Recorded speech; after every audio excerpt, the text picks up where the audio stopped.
My heart goes out to the family of those who have lost their lives in the Oyo Stampede during the Christmas party, and to the organizers who have also shared in this pain, particularly Queen Naomi.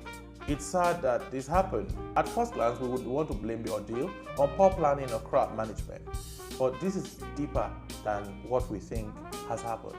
It's the multidimensional poverty that has made everybody troop out in search of what to eat and survive on. And our children are the worst hit in the economic hardship that this government has thrown upon us. I'll use this opportunity to speak about child labor and exploitation in Nigeria. I want to talk about the lithium business and exploitation of our children who are mining away their future in Pasali, Nasarawa State, Nigeria.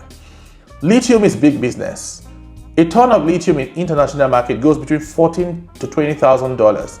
Lithium is the future, and the Chinese is exploiting our people. The state government as well as the federal government have looked the other way while their business counterparts from other parts of the world continue to exploit our people. The mining wells are very deep. Our lives are being lost. Kids go into the mines. It's illegal to have children underage get into labor force. Kids who ought to be in school are mining for survival. I saw the report from First Post, an international Indian online news, that took that story, and it's heartbreaking to see that children that ought to be in school are in mining sites, poisoning their lungs and organs and destroying their future. What is the NAPTIP doing? What is the Ministry of Women Affairs at the federal and state levels doing? Why should children under 5 be in mining sites exploring lithium to survive? Why do we need to have our kids continue to drop out of school for survival? What happened to the promise of 1 meal per day per child in school? And why should we still have kids outside schools if we have meals for them in school? What is really happening to Nigeria? This should be the hope that every country relies upon. But our hopes are in the mining sites, aching at a living. It is sad that government of Nigeria does not care about our mining sector.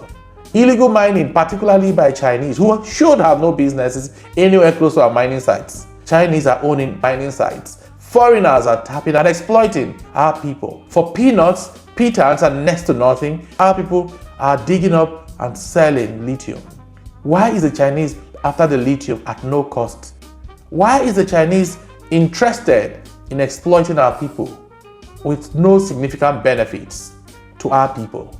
We need to wake up. Communities need to speak up. Religious groups in various communities need to take a stand. We must not leave our children, and everyone must not be left behind in our quest to ensure that our children gain education, our children have access to good food and drinking water, and our kids have the best opportunity to enable their growth and development. These pictures you see are heartbreaking. It's something that shouldn't be happening in a country like Nigeria. Nigeria is not a poor country. No matter how international media wants to portray us, the only problem Nigeria has is bad leadership. And this bad leadership cuts across every aspect of our national fabrics. And sadly, I expect the Ministry of Women Affairs, NAPTIP, to wake up to ensure that child labor, particularly on mining and explorative industry, shouldn't be a thing that happens within our space. This report from international media is one that should get everybody angry. But the government does not even exist. Nigerian government is sleeping. Not that Bola Ahmed Tinubu cares. Neither will the governor of Nasarawa care. All they care about is their personal interest. And these reports should get us worried that our children that ought to be in school, leaders of tomorrow, are living their lives today, mining their hopes and future away just for a plate of meal. It is heartbreaking, and this should call for conversations. And the NGOs as well as civil society organizations need to speak up. They need to wake up and begin to address these issues that are affecting our children. We don't need to have kids in mining sites. These were the events that occurred way back in Europe in 15th, 16th, 17th centuries and late 18th centuries. These are not the things Nigeria or any African nation needs to be promoting in today's world. We've had tons of problems today, and our economy that is biting really hard is affecting parents and it's affecting little children. Federal government, President Bola Ahmed Tinubu and the First Lady's NGO needs to focus our searchlight on the children. Our children are abandoned.